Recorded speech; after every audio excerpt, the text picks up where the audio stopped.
Bismillah wassalatu wassalamu ala rasulillah amma ba'da badduba Allah balungi abaliyo mwenna assalamu alaikum wa rahmatullahi wa barakatuh. Nga tugenda maaso n'okwogera ku bukulu bw'ennaku zino 10 ezisooka mu mwezi gwa Dhulhijja.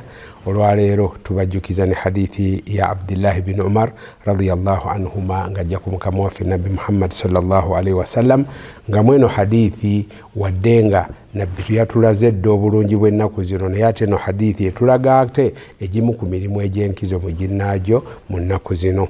Kyava agamba Ibn Umar nti Nabi sallallahu alaihi wasallam yagamba nti ma min ayami a'zama inda Allahi wala ahabbu ilayhi al'amalu fihinna min hadhihi al-ayami al-ashr.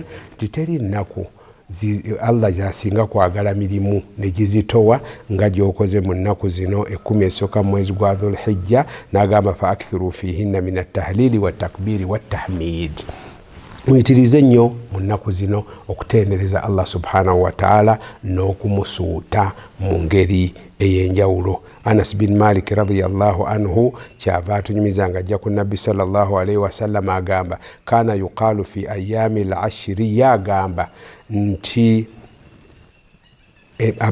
balinga boogera ku nnaku zino 10 ezisooka mu mwezi gwa Dhulhijja. Anas yagamba bigambo bye, naye Anas omu ku basahaba ba Nabbi sallallahu alaihi wasallam abakukutivu era abatutuusaako hadithi empitirivu, agamba nti balinga bagamba nti bikulli yawmin alfi yawm, nti olunaku olumu luzitowa okwenkanankana ennaku 10 mu nnaku eza bulijjo. Wa yawmu arafati bi 10,000 yawm, ate olunaku lwa Arafa lwenkanankana ennaku 1,000 mulamba. Rawahu al-Bayhaqi.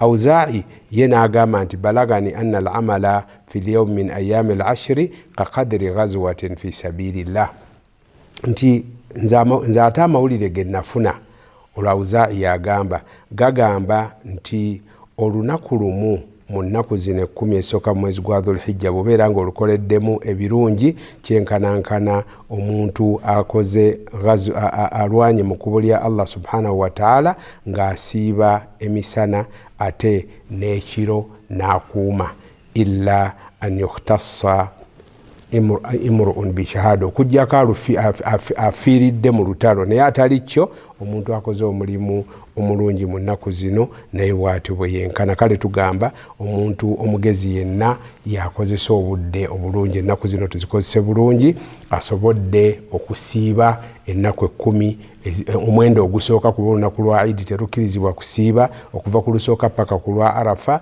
ng'oggyeko Arafa eri abo abali mu hijja, ogwo guba mulimu mulungi. Okusaddaaka, okuyunga oluganda, okusonyiwa abatusobyako, okusoma Qur'ani, okutendereza Allah subhanahu wa ta'ala, okusaba Allah okubeera nti nno atusonyiwa, n'okwenenya eri Allah subhanahu wa ta'ala, n'osaasira nno ate atafaayo n'abeera nga n'ennaku zino agenda kusigala mu ggandaalo mu bugayaavu, atafaayo ku mwoyo gwe kubeera nti nno agutukuza wadde mu biseera eby'enkizo ku binnawaabyo, n'abeera nti ye asigala atambula n'abo aboononefu abatajja kubeera nti nno bamujjukiza okutendereza Allah subhanahu wa ta'ala. Jjukira ti ennaku zino Nabbi sallallahu alaihi wasallam yazikubiriza okubeera tutendererezaamu Allah subhanahu wa ta'ala. Ekisukkiridde tusaale, tusiibe, tutoole zaka, tusaddaake, buli kimu kye tusobola okukola ekirungi, kubanga okutendereza Allah subhanahu wa ta'ala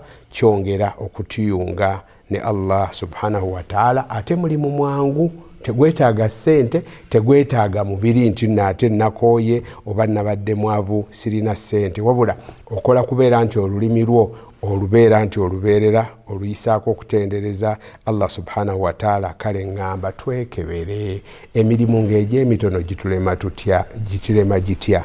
Okusaala, kusaddaaka bikulemye ebya sunna ogayadde, naye subhanallah, alhamdulillah, allahu akbaru, wala hawla wala quwata illa billah bikulema bitya, naddala mu nnaku zino enkulu bwe ziti. Hadha wa sallallahu ala sayyidina Muhammad wa ala alihi wa sahbihi wa sallim walhamdulillahi rabbil alamin.